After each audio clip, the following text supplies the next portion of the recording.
अस्सलाम वालेकुम एवरीवन। मेरा नाम उसामा रियाज है और आप गूगल लाइसियम का सेशन अटेंड कर रहे हैं।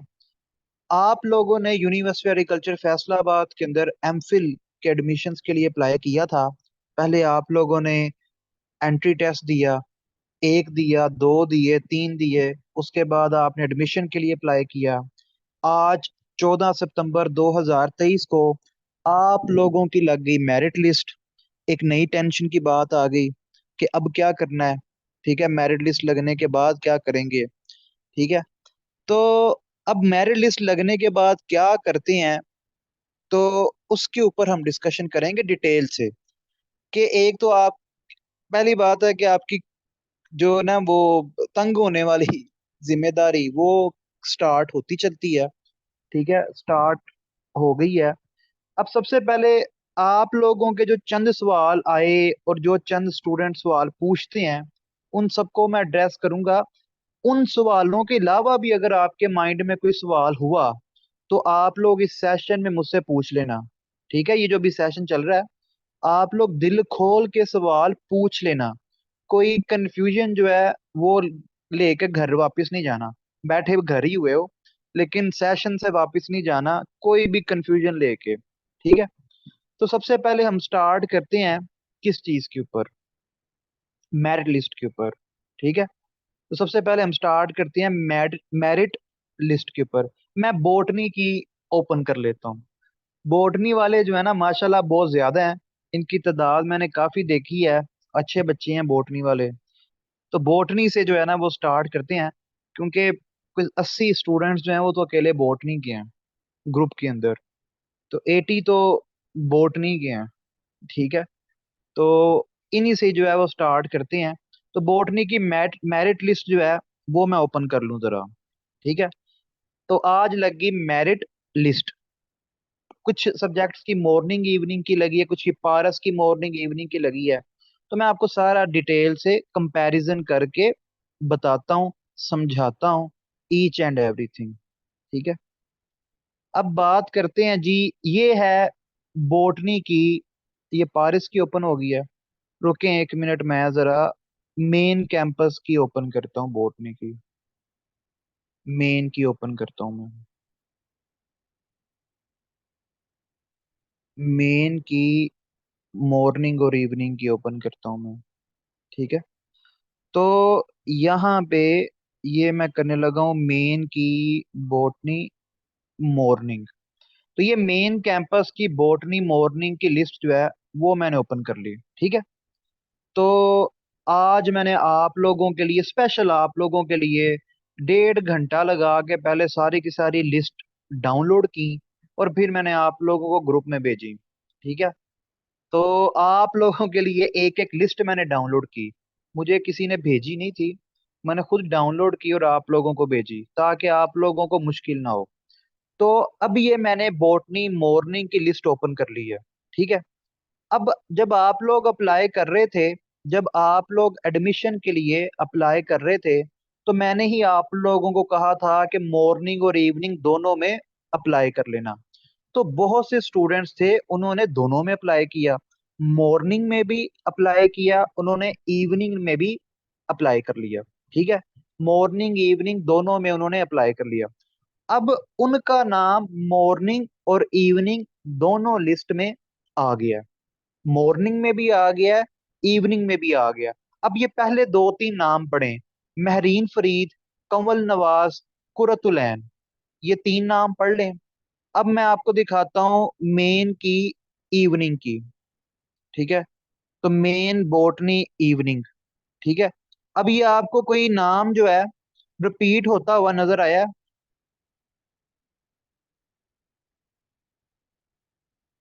रुके एक मिनट, मुझे लगता है कोई भी नहीं हुआ। कुरतुल ऐन है पहले पे। रुके एक मिनट जरा, मैं जरा दोबारा देख लूं। 91, 91 वाले जरा देख लूं मैं। 91 के अंदर कुरतुल ऐन।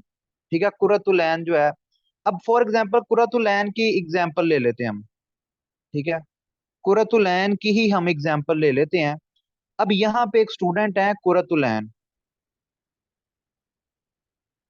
यहाँ पे जी स्टूडेंट है कुरतुलैन। कुरतुलैन ने मॉर्निंग में भी अप्लाई किया है, इवनिंग में भी अप्लाई किया। ठीक है, कुरतुलैन शायद क्लास में नहीं है। तो कुरतुलैन ने मॉर्निंग में भी अप्लाई किया, इवनिंग में भी अप्लाई किया। अब क्या कुरतुलैन ने मॉर्निंग और इवनिंग दोनों की फीस जमा करवानी है या एक की करवानी है? कुरतुलैन ने क्या मॉर्निंग और इवनिंग दोनों की फीस जमा करवानी है, एक की करवानी है? आप लोगों से पूछ रहा हूं मैं, अभी एक स्टूडेंट की मिसाल दे रहा हूं मैं। तो कुरतुलैन ने एक ही फीस जमा करवानी है, और यकीनी तौर पे मॉर्निंग में ही फीस जमा करवानी है। ठीक है, एक ही फीस जमा करवानी है ना, तो कुरतुलैन ने यकीनी सी बात है कि मॉर्निंग में ही फीस जमा करवानी है। तो कुरतुलैन की जो इवनिंग में सीट है वो खाली होगी। इवनिंग वाली सीट जो है कुरतुलैन की, वो क्या हो जाएगी? खाली। ठीक है। तो वो जब, आप में से जो लोग, लास्ट डेट क्या है फीस सबमिशन की, कोई बता सकता है आप में से? फीस सबमिशन की लास्ट डेट क्या है? यानी वाउचर आप लोगों ने देखे होंगे, तो 19 है, 19 सितंबर है। अब आप में से जो लोग 19 सितंबर तक फीस प्लस डॉक्यूमेंट्स सबमिट नहीं करवाएंगे, तो उनका नाम इस लिस्ट में से निकाल दिया जाएगा। जो बच्चे 19 सितंबर तक अपना फीस और डॉक्यूमेंट सबमिट नहीं करवाएंगे, उनका नाम मेरिट लिस्ट से निकाल दिया जाएगा। और सेकंड मेरिट लिस्ट कब लगनी है? वो लगेगी, सेकंड मेरिट लिस्ट लगेगी 20 या 21 को। 20 या 21 को सेकंड मेरिट लिस्ट लगेगी।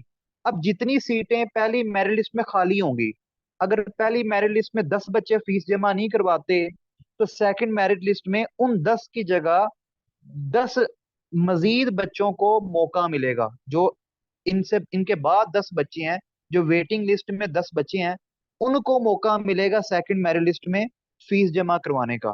तो हो सकता है कि बॉटनी मॉर्निंग के अंदर जो है वो 15 बच्चे फीस जमा ना करवाएं, क्योंकि कुछ बच्चों का लाहौर में एडमिशन हो गया, कुछ का कायदे आजम में हो गया। ठीक है, कुछ का किसी और यूनिवर्सिटी में हो गया। तो पॉसिबिलिटी है कि वो बच्चे जो है वो फीस ही ना जमा करवाएं, यूएफ ना आए। ठीक है, कुछ बच्चों की स्कॉलरशिप भी लग गई। जरूरी तो नहीं कि मॉर्निंग के अंदर सारी की सारी सीटें फिल हों, लेकिन जरूरी ये भी नहीं है कि सीटें खाली भी हों। एक सीट खाली हुई तो सेकंड मेरिट लिस्ट में एक बच्चा आएगा। दो सीट्स खाली हुई तो सेकंड मेरिट लिस्ट में दो बच्चे आएंगे। तीन सीट्स खाली हुई तो सेकंड मेरिट लिस्ट में तीन आएंगे। अब आप में से कुछ स्टूडेंट्स के माइंड में ये सवाल है कि हमारा इवनिंग में नाम आ गया है, हम मॉर्निंग में पढ़ना चाहते हैं। है ना आप लोगों के माइंड में सवाल कि मेरा तो इवनिंग में नाम आ गया है, मैंने पढ़ना है मॉर्निंग में। ठीक है, अब आप लोगों से मेरी रिक्वेस्ट है, अब गौर से जरा सुनना। अगर आप लोगों की जान सूली पे लटकी हुई है, आप लोगों ने एमफिल करनी ही करनी है। ठीक है, मतलब आप लोगों का गुजारा नहीं है एमफिल के बगैर, तो फिर आप लोग इवनिंग की फीस जमा करवा दो। देखो, मॉर्निंग और इवनिंग की जो मेरिट लिस्टें हैं वो बनती हैं सेपरेट। ठीक है, वो क्या बनती हैं? वो बनती हैं सेपरेट। मॉर्निंग का मेरिट सेपरेट बनता है, इवनिंग का मेरिट सेपरेट बनता है। जब 20 या 21 तारीख को आपका मॉर्निंग में नाम आएगा, यानी अगर आपको लगता है कि आपका मॉर्निंग में नाम आ जाएगा, ठीक है, आपका मेरिट जो है वो थोड़ा सा कम है, तो आपका मॉर्निंग में नाम आ जाएगा। तो वो अगर 20-21 को मॉर्निंग में आ जाता है, तो आपने एक सिंपल एप्लीकेशन लिखनी है अपने डीन या जो चेयरमैन होगा, तो डीन के नाम आपने एप्लीकेशन देनी है, और वो आपका इवनिंग से मॉर्निंग में नाम कर देंगे ट्रांसफर उसी फीस में। ठीक है, और वो फीस चाहे रिटर्न भी हो जाए, अगर फीस कम हुई तो रिटर्न हो जाएगी। मेरी, मुझे आपने याद करवा दिया, मेरी एक क्लास फेलो थी बीएससी में। वो मेरी डिग्री तो थी बीएससी ऑनर्स एग्रीकल्चर। तो मेरी जो क्लास फेलो थी, उनका बाद में कोई तीसरी चौथी लिस्ट में नाम आ जाता है डीवीएम में। डीवीएम की दूसरी तीसरी लिस्ट में मेरी क्लास फेलो का नाम था नूरुल आइन। तो नूरुल आइन का नाम आ गया डीवीएम के अंदर। ठीक है, तो नूरुल आइन ने क्या किया? अब मैंने तो सारा देखा प्रोसेस। तो नूरुल आइन ने क्या किया, डीन जो एग्रीकल्चर था उसके नाम एप्लीकेशन दी, और डीन वेटरनरी के नाम एप्लीकेशन दी, क्योंकि एक डिग्री से दूसरी डिग्री में जाना था। तो नूरुल आइन का उसी फीस के अंदर हो गया। बल्कि थोड़ी सी फीस डीवीएम की ज्यादा थी, तो थोड़ी सी फीस ज्यादा दी है वापस ली, यानी फीस में थोड़ा फर्क था। तो वो फीस कम ज्यादा थी तो यहाँ वापस ली या दी। ठीक है, इस तरह का कोई सीन हुआ था। तो नूरुल आइन का एग्रीकल्चर से हो गया डीवीएम में, क्योंकि उसका डीवीएम की तीसरी मेरिट लिस्ट में नाम आ गया। ठीक है। अब नूरुल आइन के केस में क्या हुआ था? नूरुल आइन के केस में ये हुआ था कि उसने एफएससी रिपीट की थी। फॉर एग्जाम्पल, पहले डीवीएम का जो मेरिट था वो बन रहा था 80%। 80% मेरिट बन रहा था। ठीक है। अब नूरुल आइन के रिपीट की एफएससी रिपीट का रिजल्ट आता है, उसके मार्क्स इंप्रूव हो जाते हैं। उसका एग्रीगेट बन रहा था 80.1%। फॉर एग्जाम्पल, मिसाल दे रहा हूँ, एग्जैक्ट एग्रीगेट मुझे नहीं याद। अब जब उसके 5 नंबर एफएससी में बढ़ गए तो उसका एग्रीगेट बढ़ गया। उसका 79 से हो गया 81। उसने इस चीज की भी एप्लीकेशन दी थी पहले कि मेरा एग्रीगेट बढ़ गया है, तो काइंडली मेरा डीवीएम की लिस्ट में नाम डाल दें। मैंने डीवीएम में अप्लाई किया था, तो डीवीएम का मेरिट इस पे क्लोज हुआ है, तो मेरा नाम डाल दें। ठीक है। आप में से बहुत से स्टूडेंट्स हैं जिनका एग्रीगेट ज्यादा है और उनका नाम लिस्ट में नहीं आया। है ना बच्चे? जिनका एग्रीगेट ज्यादा है लेकिन नाम लिस्ट में नहीं आया, तो वो भी नूरुल आइन की तरह एक एप्लीकेशन देंगे। ठीक है।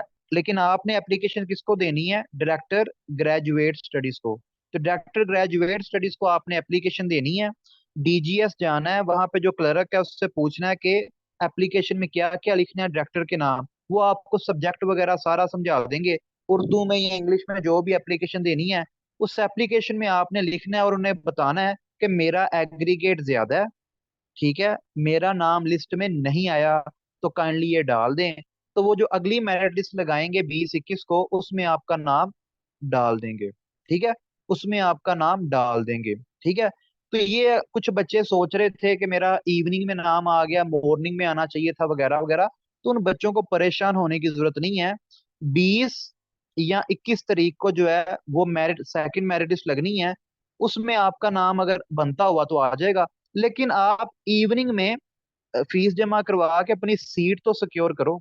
अगर आपने एमफिल लाजमी करनी है, मतलब आपकी जान तभी छूटनी है जब आपने एमफिल करनी है, माने मतलब क्या, अगर आपके दिमाग में जो चल रहा है ना, अगर आपने एमफिल लाजमी ही करनी है तो इवनिंग वाली सीट सिक्योर कर लो। ठीक है। अगर मस्ट है, अगर आपके लिए जिंदगी मौत का मसला है एमफिल, तो फिर आप इवनिंग वाली सीट में फीस जमा करवा दो। फीस जमा करवाने के बाद, ठीक है, फीस जमा करवाने के बाद जो है वो आप क्या करो कि मॉर्निंग की लिस्ट में वेट कर लो। ठीक है। एक सवाल आया, जिनका एग्रीगेट ज्यादा है उनका नाम नहीं आया लिस्ट में, उनके डॉक्यूमेंट्स अपलोड नहीं हुए, ग्रुप में मैसेज आया था वो अपने डॉक्यूमेंट्स मेल करें। जी, ये एक अपडेट आई है, अनीजा गुल बता रही हैं कि जिनका एग्रीगेट ज्यादा है उनका नाम नहीं आया लिस्ट में, उनके डॉक्यूमेंट्स अपलोड नहीं हुए, तो ग्रुप में मैसेज आया था कि वो अपने डॉक्यूमेंट्स मेल करें। तो आप लोग जो है अगर फैसलाबाद से हैं, तो मेरी आप लोगों से रिक्वेस्ट है, अगर आप लोग फैसलाबाद से हो तो यूनिवर्सिटी एग्रीकल्चर फैसलाबाद लाजमी जाओ। ठीक है। अपनी शक्ल जाके दिखाओ और जाके अपनी आंखों के सामने अपना मसला हल करवाओ। ये लाइट ना लो। अगर आप किसी दूर दराज की सिटी से हो तो फिर आप ईमेल कर दो। ठीक है। लेकिन अगर आप फैसलाबाद से हो, शाहकोट से हो, सांगले से हो, टोबे से हो, उकाड़े से हो, ठीक है, जड़ावाला से हो, तो खुद जाओ। खुद जाके अपना मसला हल कराओ। अगर फैसलाबाद से 1 घंटा दूर हो तो अपनी आंखों के सामने मसला हल करवाओ। ठीक है। तो ठीक है, तो मैंने ये पहले भी बताया कि अगर आपका मॉर्निंग में नाम आ जाएगा ना, तो आपकी इवनिंग की जो फीस है वो मॉर्निंग में एडजस्ट हो जाएगी। तो जो इवनिंग में फीस जमा करवाओगे वो मॉर्निंग में एडजस्ट हो जाएगी। ठीक है। ठीक है। अगला सवाल एक आया है, क्या सेवन सेमेस्टर के रिजल्ट की वजह से तो नहीं आया मेरिट लिस्ट में? सेवन सेमेस्टर का कोई मसला नहीं है। सेवन सेमेस्टर वाला कोई मसला नहीं है। ठीक है। अच्छा सर, फिर जिनका नाम आ गया है फर्स्ट मेरिट लिस्ट में और लास्ट नेम है, तो उन लोगों की वजह से हमारा नाम कट तो नहीं जाएगा? ये क्या सवाल है सर? फिर जिनका नाम आ गया फर्स्ट लिस्ट में और लास्ट पे नेम है, तो उन लोगों की वजह से हमारा नाम तो नहीं कट जाएगा? नाम क्या कट जाएगा? देखो, इवनिंग की जो मेरिट लिस्ट है वो अलहदा लगनी है, मॉर्निंग की अलहदा लगनी है। अगर आप इवनिंग में फीस जमा करवा दोगे तो आपकी मॉर्निंग में कोई मसला नहीं आएगा, जिनका एग्रीगेट हमसे ज्यादा है।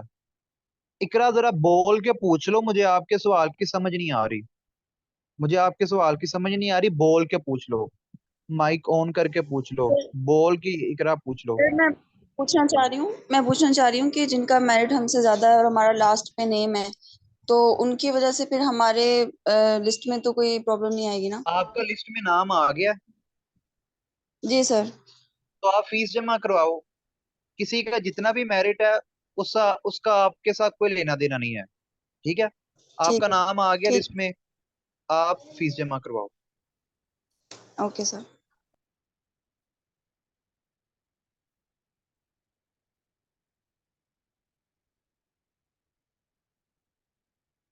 ठीक है।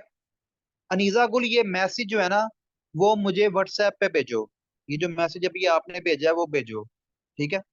अब बात करते हैं, अच्छा ये चीजें क्लियर हुई हैं आप लोगों की, ये सवाल आप लोगों के क्लियर हुए हैं, ठीक है।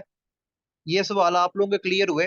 ये मेरिट लिस्ट वाला मॉर्निंग इवनिंग वाला मसला हल हुआ, मॉर्निंग इवनिंग वाला जो मसला है वो आप लोगों का हल हुआ है, ठीक है। अस्सलाम वालेकुम अब सर। जी सना इसरार। अस्सलाम वालेकुम सर। जी सर मैं आपसे पूछना चाह रही थी कि जो मॉर्निंग की फर्स्ट मेरिट लिस्ट है ना, वो जो मेरिट क्लोज हुआ है ना जोलॉजी का, वो हुआ है 75.95। तो मेरा जो एग्रीगेट है वो बन रहा है 74.61। तो सेकंड मेरिट लिस्ट में आने का चांस है ना? ये तो थोड़ा सा पॉइंट है, मतलब आप कि दुआ मांगो कि कम से कम बच्चे फीस जमा करवाएं, आपका आ जाएगा नाम। लेकिन आप अभी आपका किसी लिस्ट में नाम आया, किसी लिस्ट जी में सर। अभी इवनिंग किस में में आया? आ गया और पारस इवनिंग में आ गया है और अभी पारस की जिसमें मॉर्निंग में। अभी अभी जिसमें नाम आया है ना उसकी फीस जी जमा करवाओ। जब मॉर्निंग में नाम आ जाएगा तो उसमें ट्रांसफर करवा लेना, फीस जो है ना वो ट्रांसफर करवा लेना, ठीक है। ओके ठीक है सर। जी थैंक यू अच्छा, लॉट। अब बात करते हैं नोटिफिकेशन की, कि डॉक्यूमेंट्स जो है वो कौन कौन से जमा होंगे, कैसे जमा होंगे, सारे का सारा जो तरीकाकार है उसके ऊपर बात करते हैं। अब आपका जलालत का जो है वो फेज यहाँ से स्टार्ट होता चलता है, ठीक है। तो यहाँ से जो है वो आपका जलालत का फेज जो है वो स्टार्ट होगा, ठीक है, जो एमफिल के एंड तक रहेगा, ठीक है। याद करोगे आप लोग के सर कहते थे कि पीपीएससी की तैयारी कर लो, पीपीएससी की तैयारी कर लो, लेकिन आप लोगों ने जो है मेरी बात नहीं मानी, ठीक है। आप लोगों ने कहा कि नहीं, हमने थोड़ा सा 2 साल और जलील होना है। तो यूएफ का जो है ये नोटिफिकेशन आया है, ठीक है। तो यूएफ का ये नोटिफिकेशन आया है, इसको मैं पढ़ता हूँ और आपको साथ साथ समझाता हूँ कि इसमें लिखा क्या हुआ है। पॉइंट नंबर 1, मैं थोड़ा सा और जूम करता हूँ। पॉइंट नंबर 1, ठीक है। पॉइंट नंबर 1 जो है उसको देखते हैं।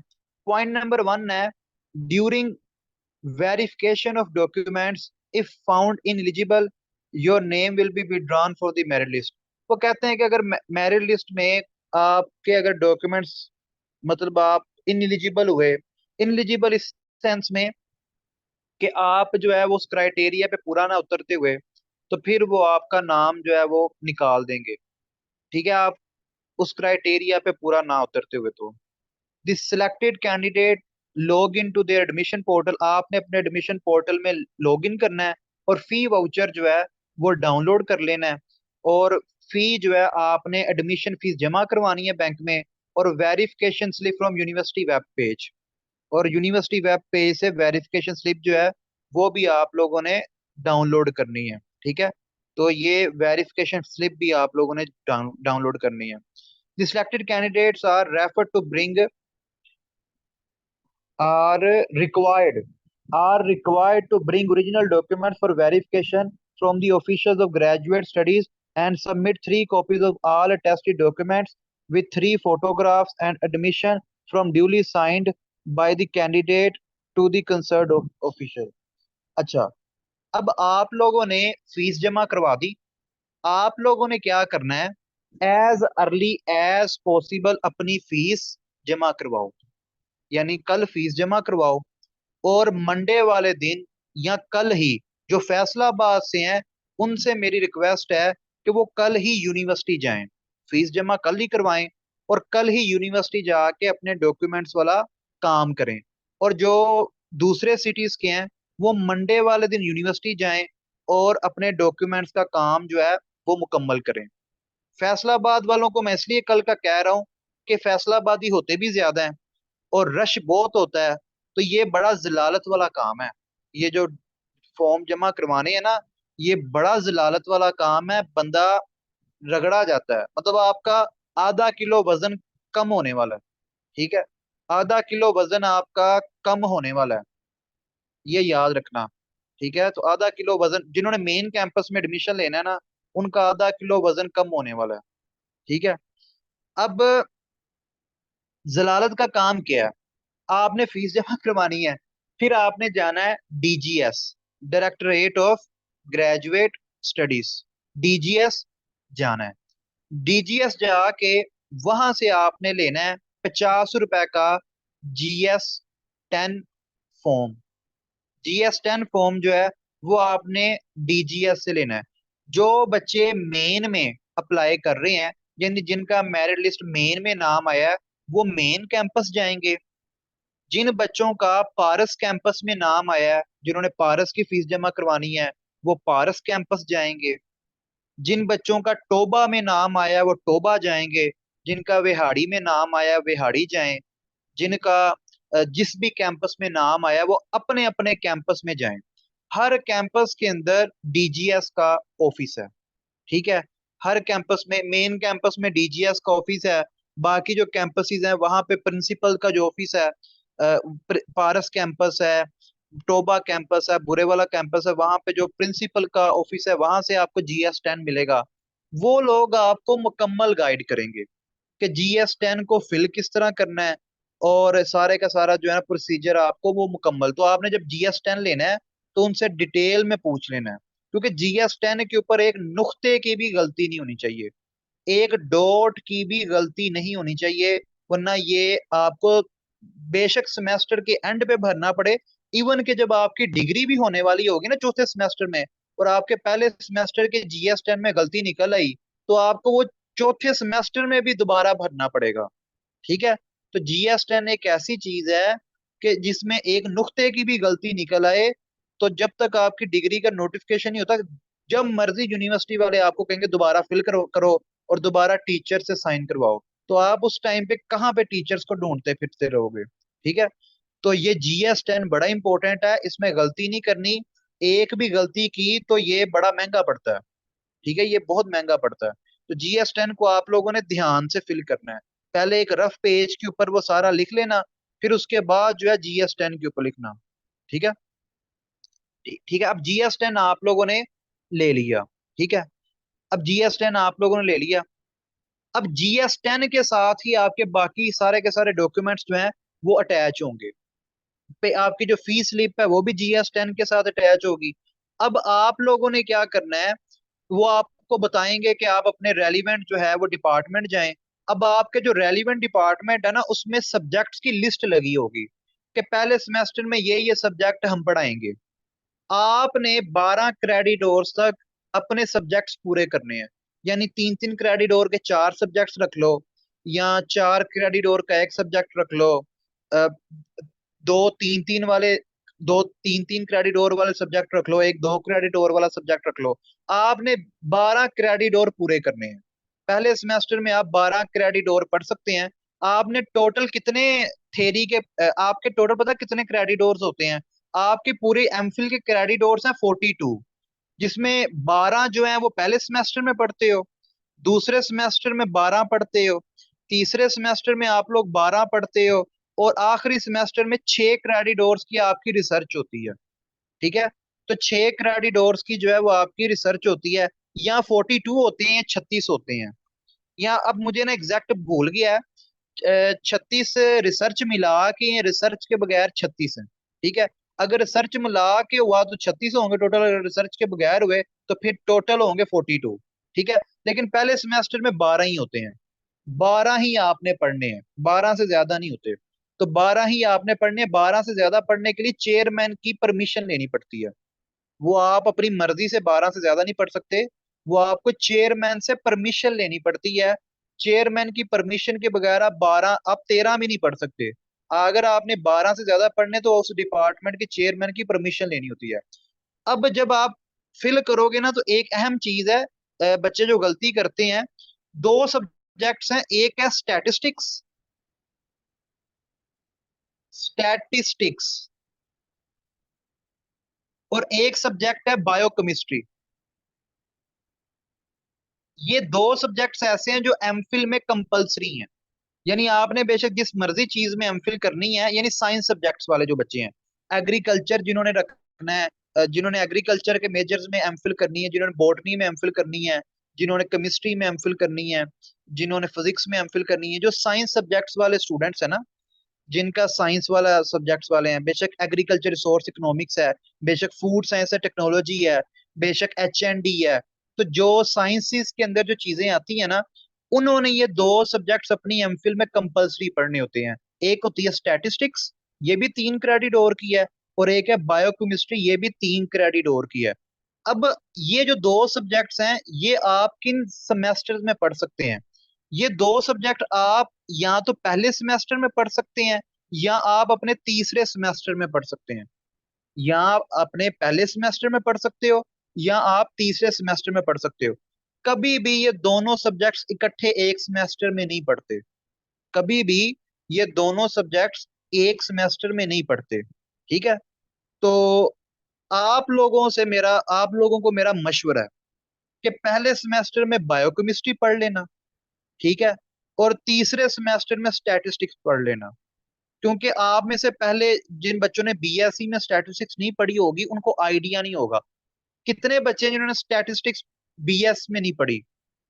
आप में से कितने बच्चे हैं जिन्होंने स्टैटिस्टिक्स बीएस में नहीं पढ़ी?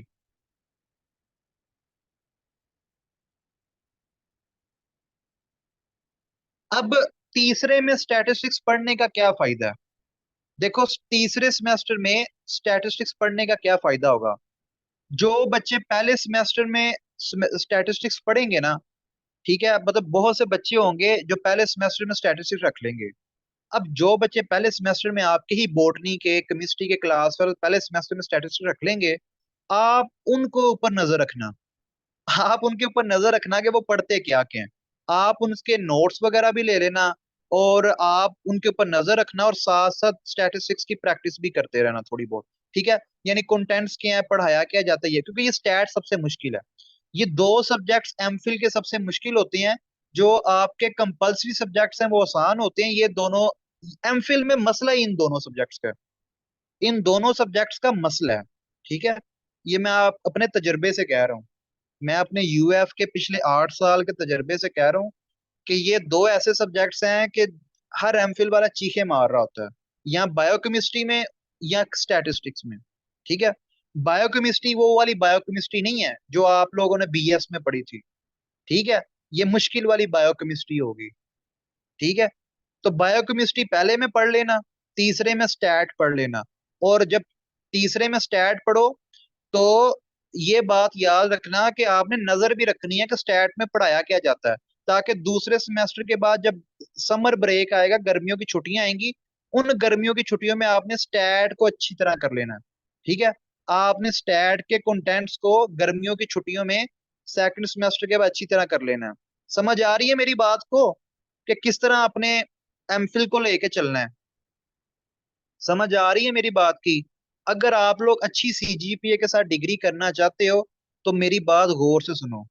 अगर आए मतलब इतने पैसे भी लगाने हैं, तो 3-4 लाख रुपए फीस भी भरनी है, हॉस्टल के खर्चे भी भरने हैं, और स्टैट जो है वो मुश्किल से पास करो, CB लेके बायोकेमिस्ट्री मुश्किल से पास करो, तो फायदा क्या?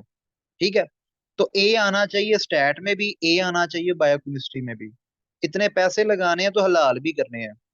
ठीक है, तो स्टैट तीसरे में कर लेना, पहले में बायोकेमिस्ट्री रख लेना।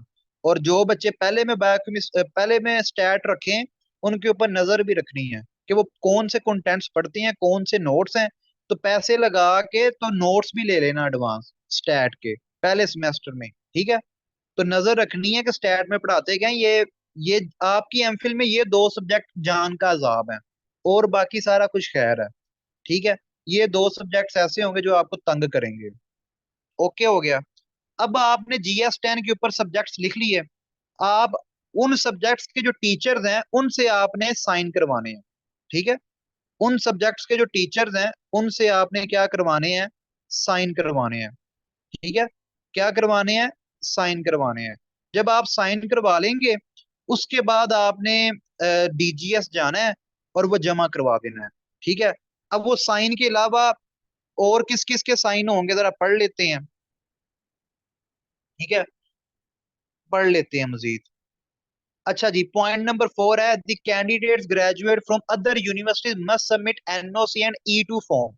अब वो स्टूडेंट्स जो पहले जिन्होंने BS UF से नहीं किया, वो स्टूडेंट्स जिन्होंने BS UF से नहीं किया, यानी उनका BS जो है वो किसी और यूनिवर्सिटी से है, तो वो क्या करेंगे, वो अपनी यूनिवर्सिटी से NOC लेंगे और E2 फॉर्म लेंगे और 1 महीने के अंदर अंदर जमा करवाएंगे, ठीक है। NOC और E2 फॉर्म लेंगे, NOC भी और E2 फॉर्म भी लेंगे, ठीक है, और जमा करवाएंगे। अच्छा, DGS जो है ना वहीं से वेरिफिकेशन स्लिप होगी।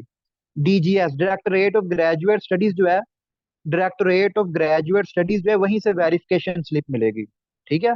तो DGS ने वेरिफिकेशन स्लिप देनी है आपको। समझ आ रही है मेरी बात की। उसके बाद अगला पॉइंट है पॉइंट नंबर 5। वेब पेज को छोड़ें, DGS से ले लेना।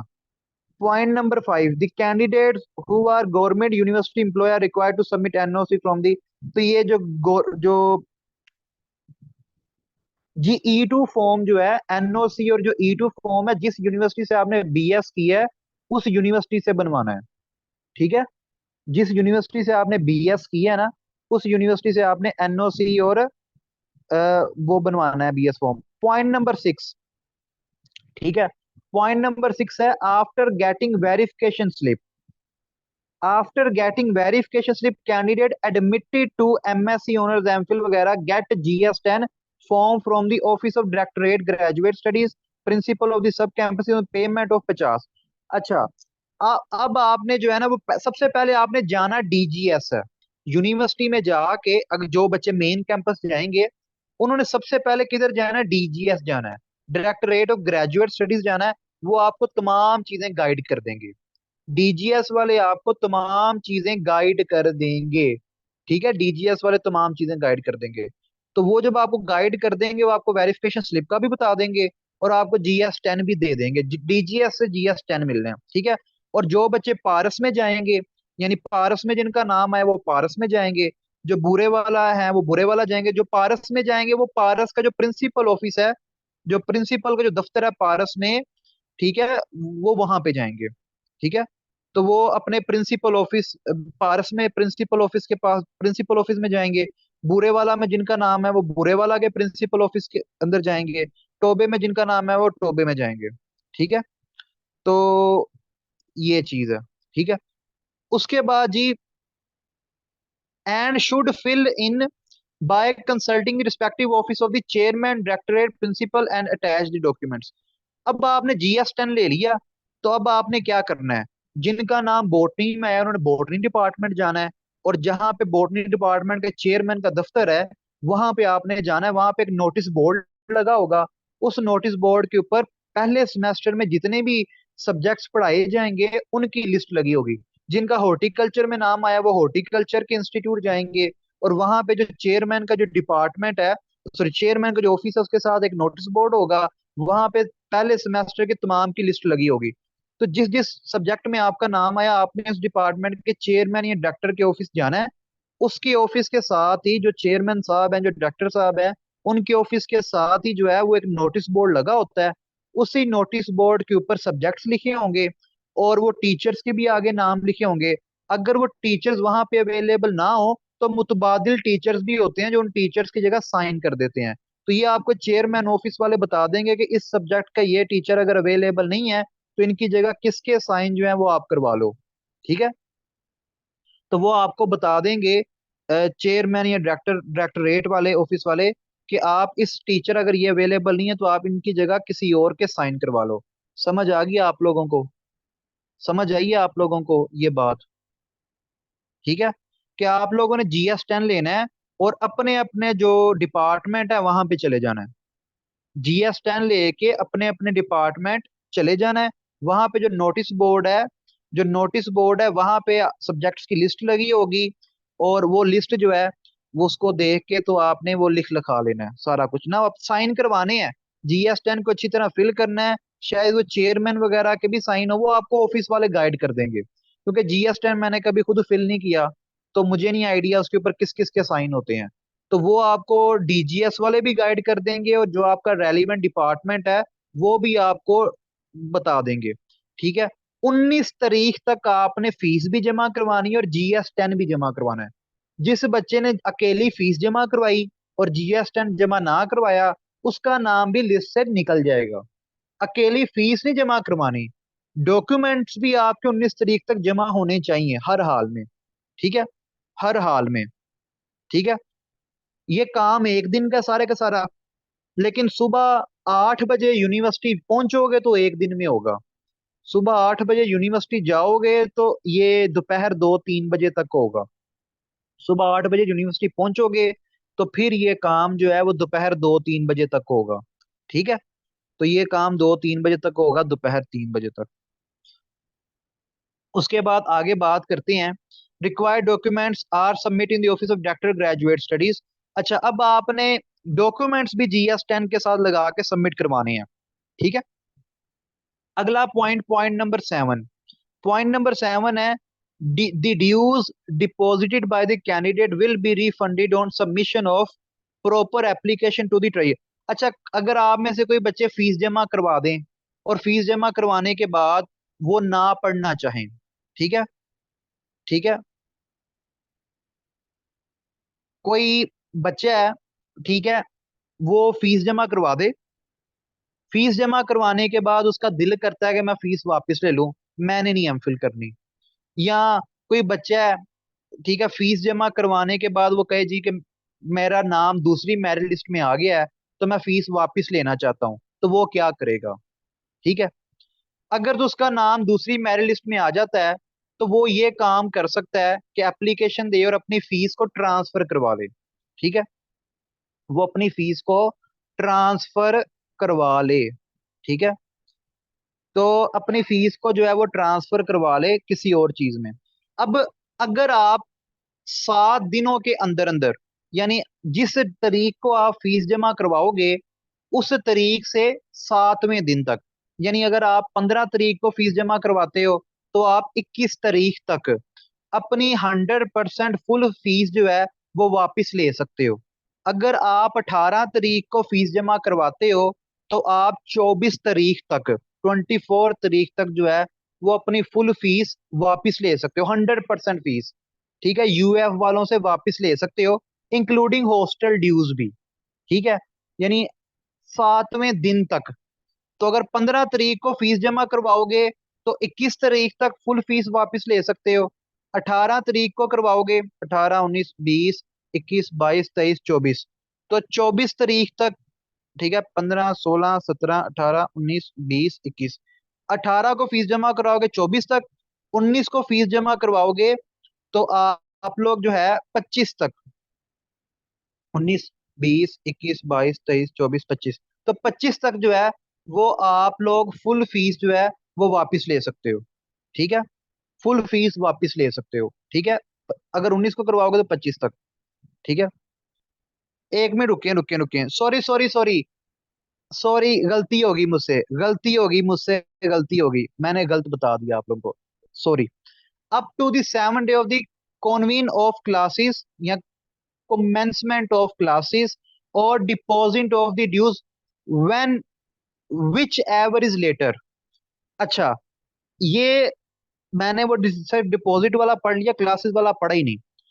इसका क्या मतलब है? इसका मतलब ये है कि क्लासेस स्टार्ट होने के बाद 7वें दिन तक भी आप ले सकते हो, और फीस जमा करवाने के बाद 7वें दिन तक, जो भी डेट बाद में आएगी वो कंसीडर होगी। फॉर एग्जाम्पल, आप लोग फीस जमा करवाते हो 19 तारीख को, 19 तारीख को फीस जमा करवाते हो, तो इसके अकॉर्डिंग 25 तारीख बनती है, ठीक है, फीस पूरी वापस लेने की 25 तारीख बनती है। लेकिन आपकी जो क्लासेस हैं वो स्टार्ट होती हैं 20 से, मिसाल के तौर पे बता रहा हूँ, 20 से होंगी। अगर 20 से होती हैं तो फिर आप 26 तारीख तक ले सकते हो। तो इनमें से जो लेटर है, लेटर से मतलब जो तारीख बाद में आएगी, यानी आप बाद वाली तारीख तक अपनी फीस वापस ले सकते हो। तो क्लासेस अगर 1 अक्टूबर को स्टार्ट होंगी तो 7 अक्टूबर तक आप वापस ले सकते हो। तो आप अपनी क्लासेस का जो आपका क्लासेस स्टार्ट होने के बाद जो 7वां दिन आएगा, तब तक आप अपनी 100% फीस वापस ले सकते हो। सॉरी, मैंने पढ़ा नहीं था, मैंने मेरे आंखों के सामने था तो मैं ये पॉइंट छोड़ गया। ठीक है, तो आप लोग क्लासेस स्टार्ट होने के बाद 7वें दिन तक अपनी फीस 100% वापस ले सकते हो। यानी आप लोगों ने यूनिवर्सिटी ज्वाइन की, आप लोगों को कोई समझ नहीं आई, मतलब जो भी बच्चे, किसी को भी इशू हो सकता है ना, तो अगर किसी को इशू होता है तो उसका मैं बता रहा हूँ कि फीस वापस ले सकता है। अच्छा, अगर आप क्लासेस स्टार्ट होने के बाद 15वें दिन तक अगर फीस वापस लेना चाहते हो, तो फिर आपको 8वें दिन से लेके 15वें दिन तक अगर अप्लाई कर तो 50% फीस वापस होगी।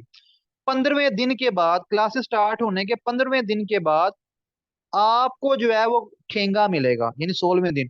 अच्छा, कुछ बच्चे ऐसे होंगे जिनका सेकंड मेरिट लिस्ट में नाम आएगा, कुछ स्टूडेंट्स ऐसे होंगे जिनका सेकंड मेरिट लिस्ट में नाम आएगा। अब जिनका सेकंड मेरिट लिस्ट में नाम आएगा, उनका नाम आना है 2 हफ्ते के बाद। तो सेकंड मेरिट लिस्ट वालों का ये सीन होगा कि उनकी जो फीस जमा करवाने का जो 7वां दिन होगा ना, यानी सेकंड मेरिट लिस्ट वालों ने तो फीस लेट जमा करवानी है, ठीक है, सेकंड मेरिट लिस्ट वालों ने क्या करना है, फीस करवानी है लेट जमा। ठीक है, सेकंड मेरिट लिस्ट वालों ने तो फीस लेट जमा करवानी है। तो सेकंड मेरिट लिस्ट वालों का क्लासेस तो काउंट नहीं होगी, क्योंकि क्लासेस तो पहले स्टार्ट हो जाएंगी, क्लासेस जो है वो तो पहले स्टार्ट हो जाएंगी, सेकंड मेरिट लिस्ट वाले बाद में आएंगे। तो जब क्लासेस स्टार्ट, देखो क्लासेस फौरन स्टार्ट हो जाती हैं जिस दिन जिस दिन 19 तारीख को खत्म होना है ना, तो 19 के बाद ही दूसरे तीसरे दिन आपकी क्लासेस स्टार्ट हो जानी है। ये जो फीस जमा करवाने का आखिरी दिन है ना, तो दूसरे तीसरे दिन क्लासेस शुरू हो जाती हैं। कोई हफ्ता 10 दिन का गैप नहीं आना, दूसरे तीसरे दिन आपकी क्लास पहली स्टार्ट हो जाएगी। तो ये चेयरमैन ऑफिस से पूछ लेना कि दूसरे दिन होनी है स्टार्ट या तीसरे दिन होनी है। ठीक है, तो जिनका सेकंड मेरिट लिस्ट में नाम आएगा, वो फिर अपने फीस जमा करवाने के 7वें दिन तक जो है 100% ले सकते हैं। ठीक है, अब उसके बाद जो है बात करते हैं इसका इसकी बात करते हैं जी, यूनिवर्सिटी रिजर्व राइट, ये भी रहने दें, ठीक है, फैब्रिकेशन वगैरह। अच्छा, अब हॉस्टल की बात करते हैं जरा। अब आप लोग पूछ रहे थे हॉस्टल का, तो दो तरह के फी चलान है। एक फी चलान है बॉर्डर, एक फी चलान है बॉर्डर का, और एक फी चलान है नॉन बॉर्डर। एक फी चलान है बॉर्डर, बॉर्डर के स्पेलिंग मैंने गलत लिख दिए हैं शायद, या ठीक लिखे हैं। एक फी चलान है बॉर्डर का, एक फी चलान है नॉन बॉर्डर का। अब ये बॉर्डर नॉन बॉर्डर क्या होता है? जिन बच्चों ने रखना है ना हॉस्टल, जो स्टूडेंट आउट ऑफ सिटी के हैं, जिन्होंने हॉस्टल रखना है, वो है बॉर्डर स्टूडेंट्स। जो यूनिवर्सिटी का हॉस्टल लेना चाहते हैं, वो है बॉर्डर स्टूडेंट्स। ठीक है, वो कौन से स्टूडेंट्स हैं? वो है बॉर्डर। जो स्टूडेंट्स फैसलाबाद के ही हैं, जो यूनिवर्सिटी का हॉस्टल नहीं लेना चाहते, उन्होंने कौन सा फी चालान पे करना है? Non border. जिन्होंने हॉस्टल लेना है वो बॉर्डर वाला फी चालान पे करेंगे, और जो जिन्होंने हॉस्टल नहीं लेना वो नॉन बॉर्डर वाला फी चालान जो है वो सबमिट करवाएंगे। बॉर्डर वाले फी चालान के अंदर हॉस्टल की फीस ऐड होगी। ठीक है, जो बॉर्डर वाला फी चालान है उसके अंदर हॉस्टल की फीस ऐड होगी, उसके अंदर ऑलरेडी हॉस्टल की फीस ऐड होगी। जो नॉन बॉर्डर वाला चालान है उसके अंदर हॉस्टल की फीस नहीं होगी। ठीक है, अब जिस दिन आपने GS10 जमा करवाने जाना है ना, तो आपने हॉल वार्डन के ऑफिस भी जाना है। हॉल वार्डन के ऑफिस आपने उसी दिन जाना है, उसी दिन, लेट नहीं जाना। आपने हॉल वार्डन के ऑफिस उसी दिन चले जाना भागते भागते, और आपने फी चालान की एक कॉपी जो है वो हॉल वार्डन के ऑफिस भी जमा करवानी होगी। मे भी शायद एप्लीकेशन वगैरह भी लिखनी होती है। आपने हॉल वार्डन के ऑफिस भी फी चालान की एक कॉपी जमा करवानी है। ठीक है, फोटो कॉपीज करवा लीजिएगा। तो एक कॉपी जो है ना, वो आप फोटो कॉपी अपने पास रख लीजिएगा, एक ओरिजिनल जो है वो हॉल वार्डन शायद ले ले आपसे। तो हॉल वार्डन का जो ऑफिस है वहां पे भी एक कॉपी जमा होगी और उसी दिन करवानी है। और आपने एप्लीकेशन दे के अपने हॉस्टल का काम उसी दिन करवाना है। हॉस्टल नहीं मिलता यूएफ में। अगर कोई ये समझे कि मैं बाद में हॉस्टल ले लूंगा, हॉस्टल वाला बड़ा मसला है। ठीक है। तो तो हॉस्टल का बड़ा मसला है। ठीक है। तो हॉस्टल पहले आपने जाना है। अच्छा, हॉस्टल में मेस के चार्जेस का हॉल वार्डन से कोई लेना देना नहीं है। ये जो मेस वगैरह का ना, ये संडे को मैं आपको बताऊंगा। यूएफ की पूरी लाइफ के बारे में मैं आपको संडे को बताऊंगा कि यूएफ की लाइफ क्या है, हॉस्टल लाइफ क्या है, और मेस लाइफ क्या है। ठीक है, खाने की लाइफ क्या है, और साइकिल की लाइफ, मतलब ईच एंड एवरीथिंग संडे को मैं डिस्कस करूंगा आप लोगों के साथ कि यूएफ में क्या क्या होगा आप लोगों के लिए। ठीक है। आप लोगों के लिए क्या क्या है यूएफ के अंदर और क्या क्या नहीं है, क्या रूल्स हैं, क्या रेगुलेशंस हैं। तो ये आपको संडे वाले दिन बताऊंगा मैं। ठीक है।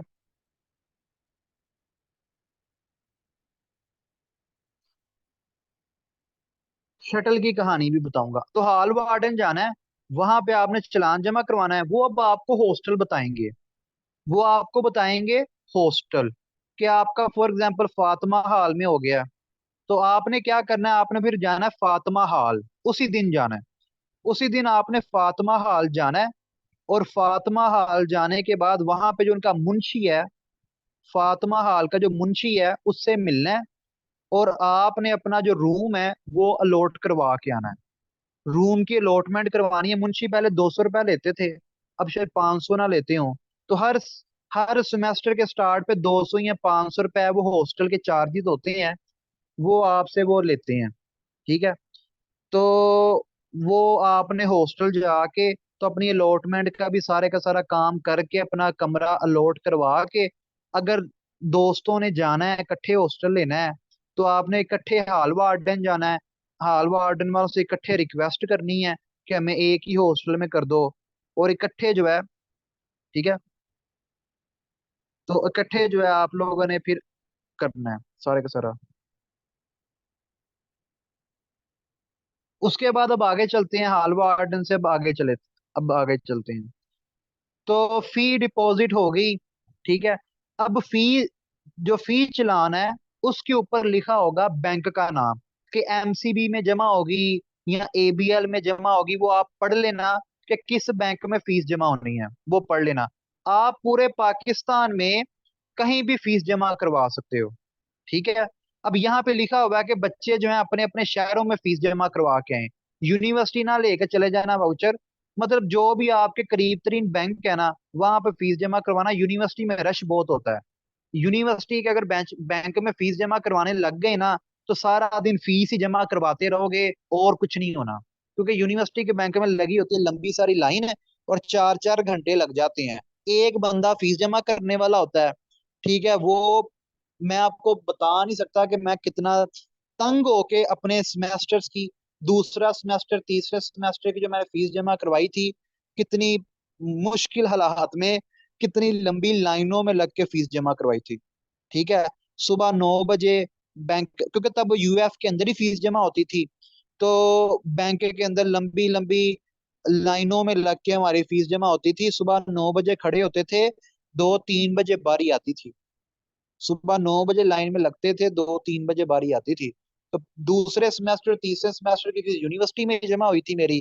तो अच्छी तरह रगड़ा दे के जलील करके उन्होंने फीस जमा की थी। ठीक है।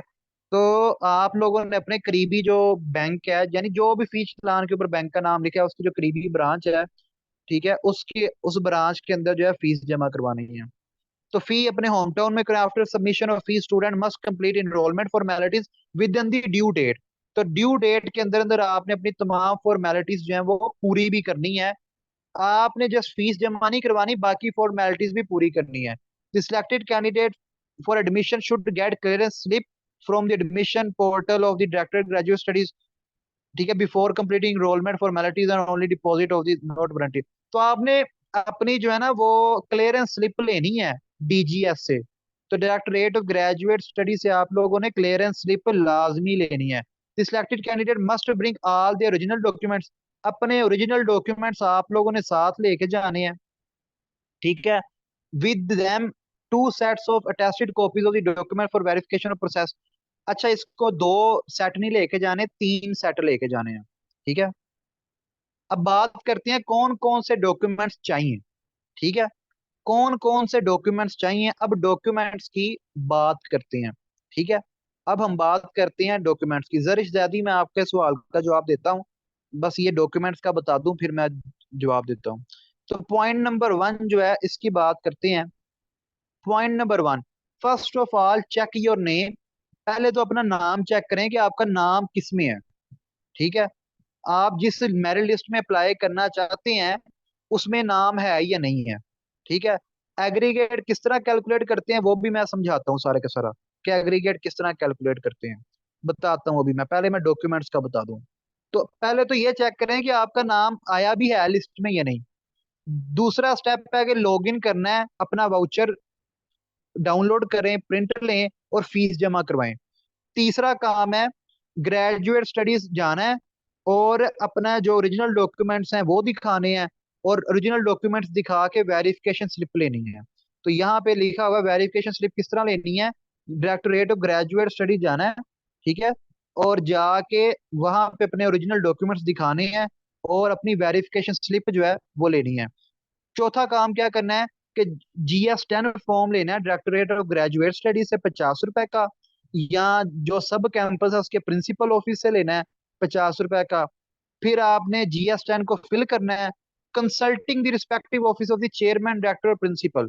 यानी जिसमें भी आपने अप्लाई किया है ना, पारस कैंपस वालों ने प्रिंसिपल ऑफिस से कंसल्ट करना है, जो मेन कैंपस वाले उन्होंने अपने रेलिवेंट चेयरमैन के ऑफिस या डायरेक्टर के ऑफिस में कंसल्ट करना है, ठीक है। गेट सिग्ने अच्छा उसके बाद क्या है, उसके बाद है गेट सिग्नेचर और respective course teacher director chairman principal dean of respective campus. अच्छा, अब आपने जो कोर्स लिखना है ना GS10 पे, उसके टीचर के साइन करवाने हैं, और फिर GS10 के ऊपर आपका जो डायरेक्टर या जो चेयरमैन साहब है उनके साइन होंगे, और आपके डीन के भी साइन हो सकते हैं। तो GS10 को अच्छी तरह पढ़िएगा, जिस जिसके भी साइन होने हुए वो चेयरमैन ऑफिस से पूछ के करवा लेना कि किस किस के साइन होने हैं, ठीक है। Enrolment in absent is not allowed, student is required to present in person. आप जो जो स्टूडेंट एमफिल में एडमिशन लेना चाहता है उसने खुद जाना है। उसने अपने वालिद को या अपने भाई को नहीं भेजना, अपनी बहन को नहीं भेजना, अपनी वालदा को नहीं भेजना, बल्कि जिस स्टूडेंट का काम है उसने वहां पे खुद जाना है, खुद खुद जाना है, ठीक है। और अपना CNAC साथ लेके जाना है, ठीक है, ताकि वो देखें कि आप वही हो या कोई और हो। आठवां क्या स्टेप है जी, enrolment will only consider completed when GS10 form is submitted to the office of director. The only deposit of fees not serve the purpose। अच्छा, अकेली फीस जमा करवाना, अकेली फीस जमा करवा के ये ना समझ लेना कि आपका एडमिशन हो गया। अकेली फीस जमा करवाना एडमिशन लेना नहीं है, GS10 भी जमा करवाना है। अगर GS10 जमा नहीं करवाओगे तो आपका एडमिशन नहीं होगा। तो अकेली फीस जमा करवाना मकसद नहीं होना चाहिए, ठीक है। पॉइंट नंबर 9 के कौन कौन से डॉक्यूमेंट्स जो हैं वो GS10 के साथ लगेंगे। तो एक तो फी वाउचर ये लगेगा, वेरिफिकेशन स्लिप जो डायरेक्टरेट ऑफ ग्रेजुएट स्टडीज से मिलनी है, एडमिशन एप्लीकेशन फॉर्म। पता है ये कौन सा एडमिशन एप्लीकेशन फॉर्म है, जब आपने एडमिशन के लिए अप्लाई किया था और अप्लाई करने के बाद जो एक एडमिशन फॉर्म आया था और मैंने आप लोगों को कहा था कि इसे सेव कर लो PDF, उस PDF का आपने अब लेना है प्रिंट, ठीक है। एडमिशन एप्लीकेशन फॉर्म जो है उसका अब आपने लेना है प्रिंट, और प्रिंट लेके वो भी GS10 के साथ जमा होगा। उस एडमिशन फॉर्म के ऊपर आपने साइन भी करने हैं। तो वो जो एडमिशन फॉर्म है वो आपने अपनी यूनिवर्सिटी की वेबसाइट से डाउनलोड करना है, अपना लॉगिन करो। लॉगिन करने के बाद वो अप्लाई फॉर्म होगा, अप्लाई फॉर्म या एडमिशन फॉर्म लिखा होगा, उसको डाउनलोड करना है, उसके ऊपर साइन करने हैं। अच्छा, कुछ स्टूडेंट्स का जेंडर की मिस्टेक आई है, यानी वो फीमेल है और मेल लिखा हुआ है। तो जिन जो फीमेल्स है और मेल लिखा हुआ है उन्होंने घबराना नहीं है बिल्कुल। ठीक है। वो जो डायरेक्टरेट ऑफ ग्रेजुएट स्टडीज है वाले है ना, वो आपका जेंडर चेंज कर देंगे, वो आपको दोबारा मेल से फीमेल कर देंगे। ठीक है। तो डायरेक्टरेट ऑफ ग्रेजुएट स्टडीज वाले जो है वो आपका जेंडर जो है वो चेंज कर देंगे। ठीक है। तो वो जो जेंडर का इशू है या एडमिशन फॉर्म पे जो भी इशू है, आपका जो भी मसला मसाइल है वो डायरेक्टरेट ऑफ ग्रेजुएट स्टडीज वाले ठीक कर देंगे। तो आपके जितने भी मसले मसाइल हैं फॉर्म के ऊपर, एडमिशन फॉर्म के ऊपर, वो डायरेक्टरेट ऑफ ग्रेजुएट स्टडीज वाले कर देंगे। फिर GS10 आपका फुल फिल होना चाहिए और साइन ऊपर होने चाहिए। इनकम्प्लीट GS10 जो है वो सबमिट नहीं होगा। ठीक है। 4 तस्वीरें आप लोगों ने अपनी अटैच करनी है। 4 तस्वीरें जो है वो आप लोगों ने अपनी अटैच करनी है, 4 पिक्स, 4 पिक्स। ठीक है। मेरा जो मशवरा है वो ये है कि आपने 6 तस्वीरें साथ लेकर जाना। कितनी तस्वीरें लेकर जाना अपने साथ? 6 लेकर जाना, पासपोर्ट साइज। एक तस्वीर को एक तस्वीर को आप फ्रंट से अटेस्ट करवाना। फ्रंट साइड से आपने, यानी जो आपका फ्रंट साइड का जो फेस है, एक तस्वीर को फ्रंट साइड से अटेस्ट करवाना। अब अटेस्ट कौन करता है? ये जितने भी डॉक्यूमेंट्स अटेस्टेशन की बात होगी, वो अटेस्ट कौन करेगा? ठीक है। कोई भी गवर्नमेंट का ग्रेड 17 और 16 का ऑफिसर जो है वो अटेस्ट कर सकता है। ठीक है। ग्रेड 17 या 16 का जो ऑफिसर है, वो कोई स्कूल टीचर भी हो सकता है, वो असिस्टेंट एजुकेशन ऑफिसर भी हो सकता है, वो कोई लेक्चरार भी हो सकता है, वो कोई तहसीलदार भी हो सकता है, वो कोई असिस्टेंट कमिश्नर भी हो सकता है। ठीक है। वो असिस्टेंट प्रोफेसर भी हो सकता है, वो लेक्चरार भी हो सकता है, वो कोई असिस्टेंट भी हो सकता है। जिस असिस्टेंट की अब जॉब्स आती है ना PPSC में असिस्टेंट की, तो आप लोग कहते हैं हमने क्यों अप्लाई करना असिस्टेंट में, वो असिस्टेंट भी आपका अटेस्ट कर सकता है। ठीक है। तो ग्रेड 16 17 का कोई भी गस्टेड ऑफिसर जो है, वो कोई भी असिस्टेंट डायरेक्टर आपका टेस्ट कर सकता है। तो आपने किसी भी गवर्नमेंट ऑफिसर से टेस्ट करवा लेने हैं, डॉक्यूमेंट्स भी और पिक्चर भी। एक पिक्चर आपने फ्रंट साइज से टेस्ट करवानी है, 3 पिक्चर्स जो है वो आपने बैक से टेस्ट करवानी है। ठीक है। 3 पिक्चर्स आपने बैक से अटेस्ट करवानी है, और 2 पिक्चर्स आपने एक्स्ट्रा अपने साथ रख लेनी है। 2 पिक्स आपने एक्स्ट्रा अपने साथ रख लेनी है। तो 2 तस्वीरें आप लोगों ने एक्स्ट्रा अपने साथ रख लेनी है। एहतियाती तौर पे आप लोगों ने 2 तस्वीरें जो हैं वो एक्स्ट्रा अपने साथ रख लेनी है। ठीक है। जो 2 तस्वीरें आप लोगों ने एहतियाती तौर पे एक्स्ट्रा अपने साथ रख लेनी है। अच्छा, अपने शनाख्ती कार्ड की 2 फोटोकॉपीज करवानी है। अपने CNIC की 2 फोटोकॉपीज करवानी है, और फ्रंट और बैक दोनों साइडों से अटेस्ट करवानी है। ठीक है। फ्रंट और बैक दोनों साइडों से अटेस्ट करवानी है। 2 फोटोकॉपीज आपने डोमिसाइल की भी करवानी है। ठीक है। 2 फोटोकॉपीज आपने डोमिसाइल की भी अटेस्ट करवानी है। ठीक है। तो डोमिसाइल की 2 फोटोकॉपी करवा के वो भी आपने अटेस्ट करवानी है। तो जो बच्चे 18 साल से कम है, ठीक है, वो जो है अपना बेफॉर्म जो है वो करवा सकते हैं। लेकिन आप सारे माशाल्लाह 18 से ज्यादा की हैं तो CNAC है। पॉइंट नंबर 6 है 2 सेट्स ऑफ एजुकेशनल डॉक्यूमेंट्स। ठीक है। जो डिप्टी डिस्ट्रिक्ट ऑफिसर है उससे आप पूछ लेना कि उनका स्केल कौन सा है, और क्या वो गस्टेड ऑफिसर हैं। अगर वो गस्टेड ऑफिसर हैं तो आप उनसे टेस्ट करवा लेना। 2 सेट्स ऑफ एजुकेशनल डॉक्यूमेंट्स। आपने क्या करना है, आपने 3 सेट्स बना लेना, एक सेट एहतियाती तौर पे अपने पास रख लेना। अब इस सेट में क्या क्या होगा, यानी सेट जो है उसमें होगा क्या, एजुकेशनल डॉक्यूमेंट से क्या मुराद है? एजुकेशनल डॉक्यूमेंट से मुराद है पहले मैट्रिक। ठीक है। एजुकेशनल डॉक्यूमेंट से पहले मुराद है मैट्रिक। मैट्रिक की सनद और रिजल्ट कार्ड, इसकी फोटोकॉपी अटेस्ट करवानी, मतलब 3 फोटोकॉपियां आपने करवानी है मैट्रिक की सनद की। 3 फोटोकॉपियां, ठीक है, वो आपने करवानी है मैट्रिक के रिजल्ट कार्ड की, और इनको टेस्ट करवाना है।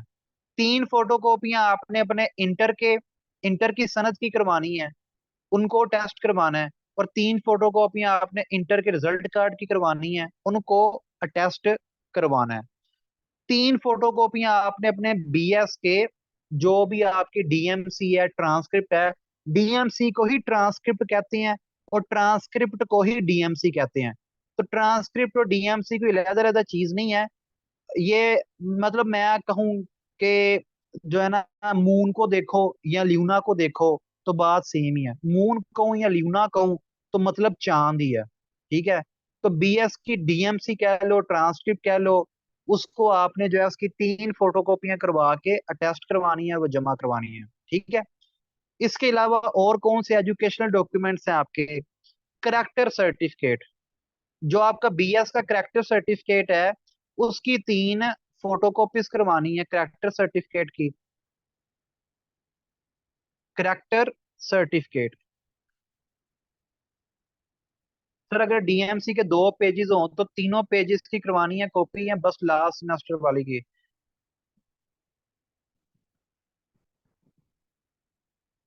ये डिपेंड करता है कि यूनिवर्सिटी कौन सी है। अगर तो आप ना, बेहतर तो यही है सबकी करवा लेना, यूएफ वालों का कुछ भी नहीं कर सकते।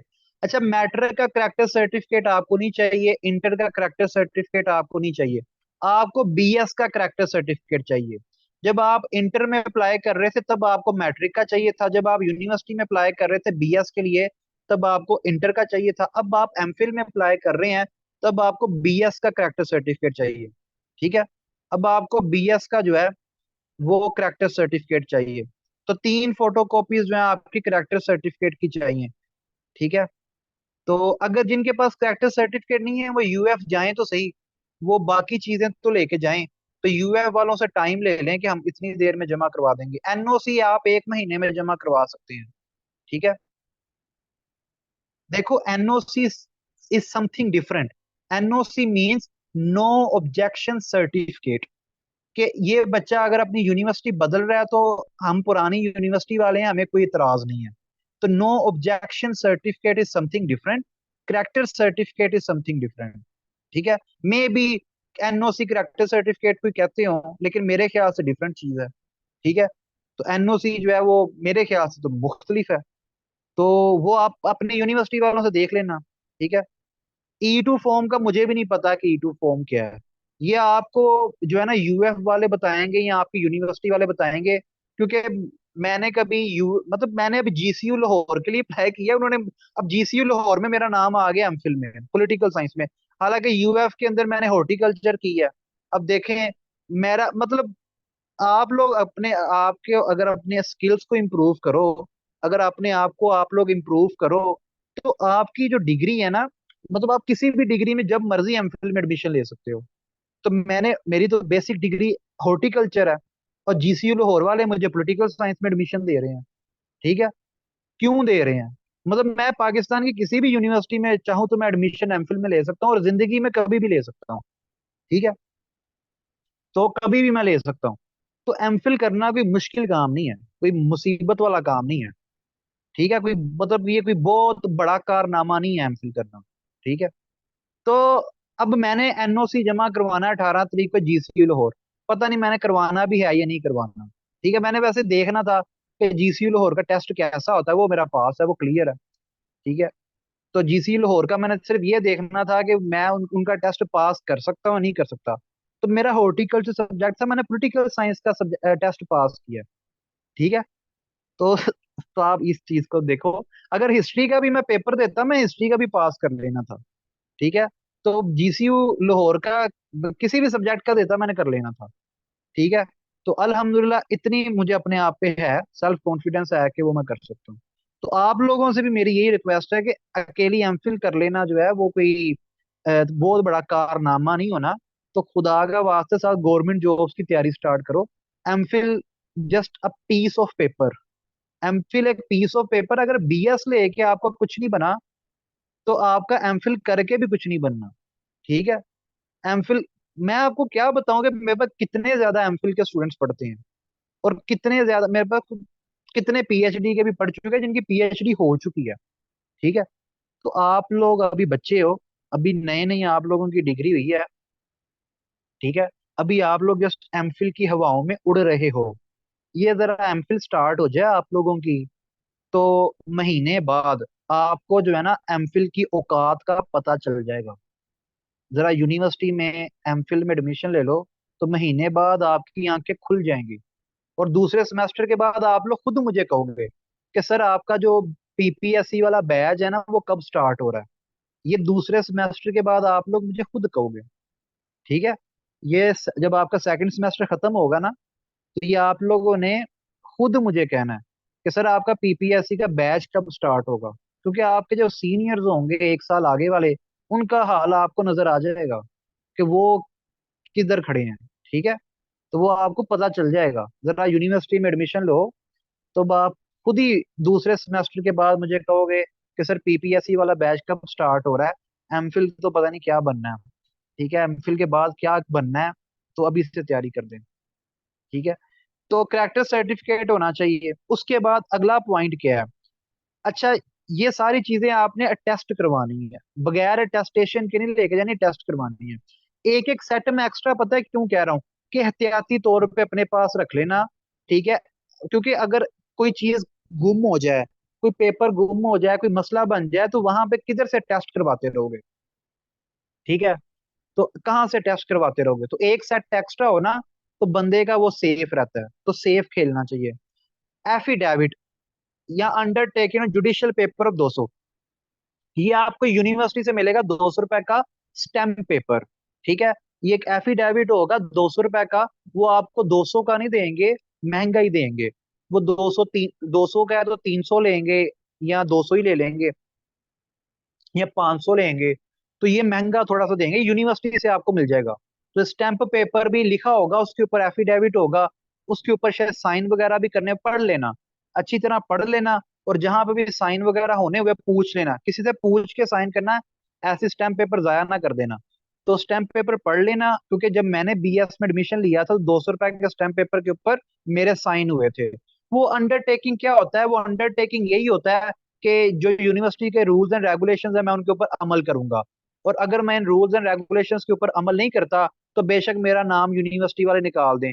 अच्छा, ये जो अंडरटेकिंग जिसके ऊपर साइन करोगे ना, इसकी पिक्चर बना के मुझे भी भेज देना, ताकि जो रूल्स एंड रेगुलेशंस है ना मैं पढ़ लूं, क्योंकि पहले तो मैं पढ़ नहीं था सका अपनी दफा। तो अब मैं आपकी दफा तो कम से कम पढ़ लूं कि रूल्स एंड रेगुलेशन यूनिवर्सिटी के थे क्या। ठीक है। तो कोई मुझे भी ना एक पिक्चर बना के भेज दीजिएगा, क्योंकि मुझे नहीं पता कि यूनिवर्सिटी के रूल्स एंड रेगुलेशंस क्या थे। तो मुझे जरा पता लग जाए अब कि मैं जिस यूनिवर्सिटी में पढ़ा था उसके रूल्स एंड रेगुलेशंस क्या थे। ठीक है। तो ये जरा जो है ना वो स्टैम्प पेपर के ऊपर लिखा होगा, तो मुझे जरा भेज देना तस्वीर बना के। तो ये स्टैम्प पेपर यूनिवर्सिटी से मिलना है, ये भी GS10 के साथ लगना है। ठीक है। तो ये यूएफ से ही मिलेगा। जो पारस में जाएंगे उन्हें पारस से मिल जाएगा, जो मेन कैंपस जाएंगे उन्हें मेन कैंपस से मिल जाएगा। जी, एफिडेविट आपको मेन कैंपस से मिल जाएगा। ये डीजीएस वाले आपको बता देंगे, डायरेक्टोरेट ऑफ ग्रेजुएट स्टडीज वाले आपको बता देंगे कि ये मेन कैंपस में कहाँ से मिलना है। ठीक है। तो ये डीजीएस वाले जो हैं, डायरेक्टोरेट ऑफ ग्रेजुएट स्टडीज वाले जो हैं, ये आपको बता देंगे कि मेन कैंपस से कहाँ से मिलना है। ठीक है। तो वो लोग आपको बता देंगे कि मेन कैंपस से कहाँ से मिलना है। ठीक है। क्यू मार्ट या सदीकिया से मिलना है। मैं आपको सारा समझाता हूँ कि क्यू मार्ट किधर है और सदीकिया किधर है। मैं आपको यूएफ का मैप ओपन करके एक एक चीज समझाता हूँ। ठीक है। आप लोगों ने यूनिवर्सिटी में जाना है थोड़ा सा जलील होने के लिए, तो आपको एक एक चीज समझाता हूँ कि क्यू मार्ट किधर है और सदीकिया फोटोकॉपी शॉप किधर है। उसके बाद जी, हेल्थ प्रोफाइल सर्टिफिकेट, ये यूनिवर्सिटी की डिस्पेंसरी है, एक यूनिवर्सिटी की एक डिस्पेंसरी है, वहां से आपको हेल्थ प्रोफाइल सर्टिफिकेट है वो बनेगा। ठीक है। 0 पॉइंट के ऊपर जो है, ठीक है, 0 पॉइंट के ऊपर जो है यूनिवर्सिटी की एक डिस्पेंसरी है, वहां से आपको ये हेल्थ प्रोफाइल सर्टिफिकेट जो है ये बन जाएगा। ठीक है। तो ये हेल्थ प्रोफाइल सर्टिफिकेट ये यूनिवर्सिटी की डिस्पेंसरी से बन जाएगा। फिर उसके बाद last degree verification form from your previous degree with fee voucher through online portal during first semester. अच्छा, ये अपने पहले सेमेस्टर के दौरान जो है ना, ये आपने जमा करवाना है इसका last degree verification form from your previous degree with fee through online portal during first semester. ये अपने पहले सेमेस्टर के दौरान आपने जमा करवाना है। ये बात की बात है, ये आपने ये पहले सेमेस्टर के अंदर जमा करवाना है। ठीक है। इसका जरा मुझे ना ये मैं जरा क्लियर कर लूं पॉइंट।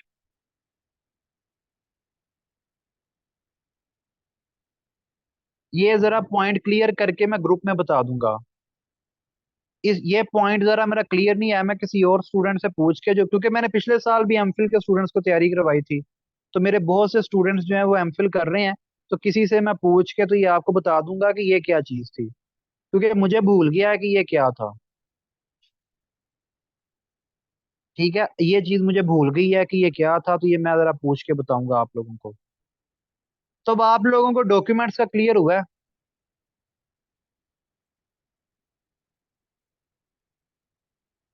अच्छा, जो एजुकेशनल डॉक्यूमेंट्स हैं वो टेस्ट करवाने हैं, जो सीएनएसई है वो टेस्ट करवाना है, जो डोमिसल है वो टेस्ट करवाना है। जीएस10 आप लोगों ने टेस्ट नहीं करवाना, फी वाउचर आप लोगों ने टेस्ट नहीं करवाना। तो आपने अपना शनाख्ती कार्ड टेस्ट करवाना है।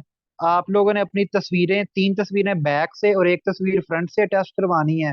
ठीक है। इसके अलावा आपने अपने एजुकेशनल डॉक्यूमेंट्स करवाने हैं।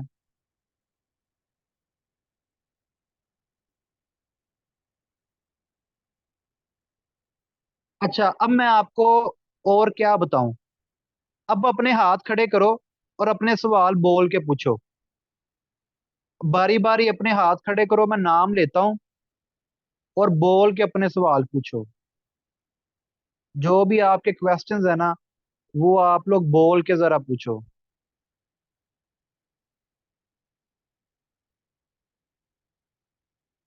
अच्छा, जरिश का एक सवाल आया था। जरिश, पता है पिछली दफा क्या हुआ था? एचएनडी की एक ही लिस्ट लगी थी। एचएनडी की पिछली दफा एक ही लिस्ट लगी थी, क्योंकि सब बच्चों ने फीस जमा करवा दी थी, तो एचएनडी की दूसरी लिस्ट लगी ही नहीं थी। पिछले दफा, पिछले साल एचएनडी की एक ही लिस्ट लगी थी, क्योंकि एचएनडी की पहली लिस्ट के सारे बच्चों ने फीस जमा करवा दी थी, तो एचएनडी की सेकंड मेरिट लिस्ट लगी नहीं। सेकंड मेरिट लिस्ट तब लगती है जब कोई बच्चा फीस जमा ना करवाए। ठीक है। जब कोई बच्चा फीस जमा ना करवाए, तब जो है वो सेकंड मेरिट लिस्ट लगती है। जब सारे बच्चे फीस जमा करवा देते हैं, तो फिर सेकंड मेरिट लिस्ट नहीं लगती। अब मैं आप लोगों को एग्रीगेट कैलकुलेट करने का तरीका बताता हूँ, ताकि जिन बच्चों ने एग्रीगेट कैलकुलेट नहीं किया। अच्छा, फी स्ट्रक्चर जो है वो यूनिवर्सिटी की वेबसाइट से आप लोग डाउनलोड कर सकते हैं। तो एग्रीगेट कैलकुलेट करने का मैं तरीका बताता हूँ जरा जल्दी से। अब आप लोग अपने सवाल बोल के पूछें जरा। ठीक है, थोड़े से सवाल बोल के पूछें। तो बोल के पूछें। और मेरा मशवरा यही है कि एज अर्ली एज पॉसिबल जो है वो यूएफ जाओ। ठीक है। फी अब अपडेटेड नहीं है अभी। अच्छा, अपने माइक ओपन करो और पूछने लग जाओ।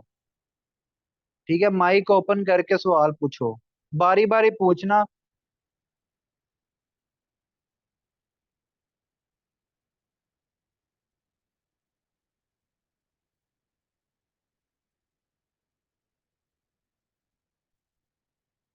तो ये मैंने एग्रीगेट कैलकुलेट करने का तरीका आप लोगों के साथ शेयर करता हूँ जी।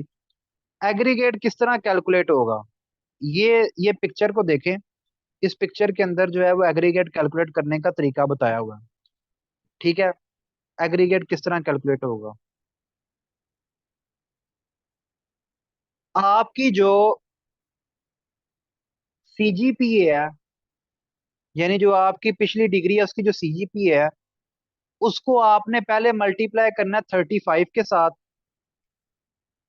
35 से मल्टीप्लाई करने के बाद जो आंसर आएगा, उसको आपने 4 से डिवाइड करना है। ठीक है। तो जो भी आपका आएगा, वो यहाँ पे आ गया क्वेश्चन मार्क। फिर आपके जो गैट में स्कोर है, उसको आपने मल्टीप्लाई करना है 65 के साथ, और डिवाइड कर देना है 100 के साथ, और जो भी आंसर आएगा वो यहाँ पे लिख लेना है। अब इन दो वैल्यूज को आपने कर लेना है प्लस। तो ये आपका टोटल एग्रीगेट निकल आएगा। तो ये एग्रीगेट जो है वो आपका निकल आएगा। तो ये आपका टोटल एग्रीगेट निकल आएगा। ठीक है, ये आपका टोटल एग्रीगेट जो है वो निकल आएगा। 73 बन रहा है आपका एग्रीगेट। तो आपका नाम मेरिट लिस्ट में नहीं आया। आप फैसलाबाद से ही हो? आप फैसलाबाद से ही हो? तो आप कल ही यूनिवर्सिटी जाओ।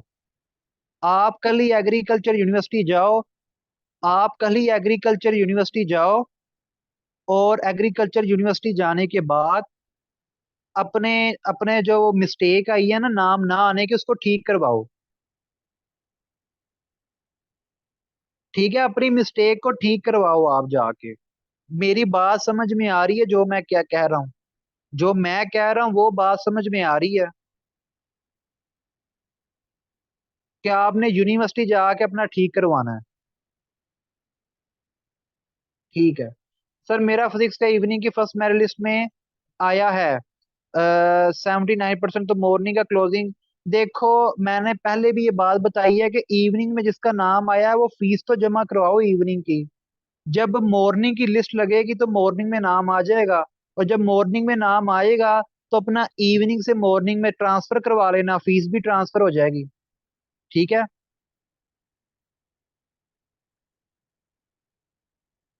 जी, जो एनओसी है वो 1 महीने तक जमा करवा सकते हैं।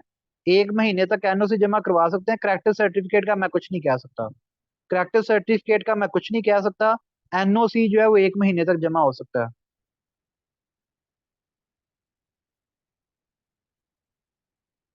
सर अगर हाफ डॉक्यूमेंट्स किसी और से अटेस्टेड हों और आप किसी हाफ किसी और से हो जाएं तो वो इशू तो कोई नहीं होगा? मसला नहीं है। वो कोई इशू नहीं है। वो कोई इशू वाली बात नहीं है। मैं आपको ना एक मजे की बात बताता हूँ। एक मजे की बात आप लोगों के साथ मैं शेयर करता हूँ। तो इस वीडियो के अंदर मैंने कोशिश की है कि आपके तमाम सवालों के जवाबात मैं दे सकूं। तो जो भी सवालों के जवाबात रह गए हैं तो आप गूगल लाइसियम का एमफिल वाला ग्रुप ज्वाइन करें। और इस वीडियो की डिस्क्रिप्शन में जो है वो मेरा व्हाट्सएप नंबर भी है। तो आप एमफिल वाला ग्रुप ज्वाइन करें। ठीक है। और ग्रुप ज्वाइन करने के बाद जो है आप मुझसे पूछ सकते हैं सवाल। ठीक है, अपने क्वेश्चंस जो हैं वो आप लोग मुझसे पूछ सकते हैं। ठीक है। तो आप लोग अपने सवालात जो है मुझसे पूछ सकते हैं। तो इंशाल्लाह आपके तमाम सवालात के जवाब मैं दूंगा। ठीक है।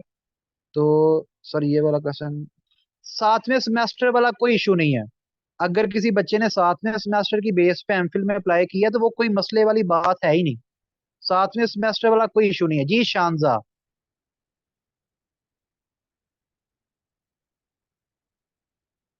जी शानजा, आपने हाथ खड़ा किया। माइक्रोफोन में मसला है। तो आपका सवाल क्या है? सर एफिडेविट सबने सबमिट कराना है। जी बिल्कुल, एफिडेविट सबने सबमिट करवाना है। एफिडेविट जो है वो सबने सबमिट करवाना है।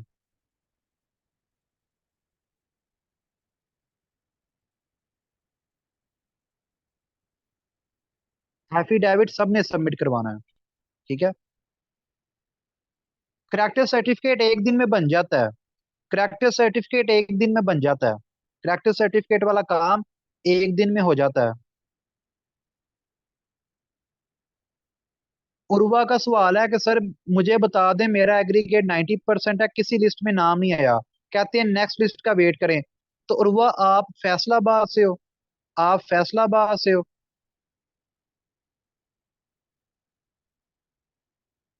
आप यूनिवर्सिटी वालों को ईमेल करो। आप अभी यूनिवर्सिटी वालों को ईमेल करो।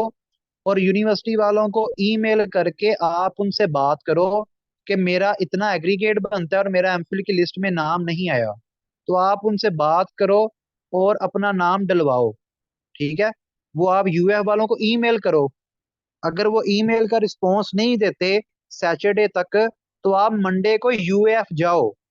अगर आपको सैटरडे तक या संडे तक ईमेल का रिस्पॉन्स नहीं आता तो आप यूएफ जाओ और अपने हाथों से काम कराओ, अपनी आंखों के सामने ये एप्लीकेशन वगैरह दो, सारा कुछ करो। ठीक है।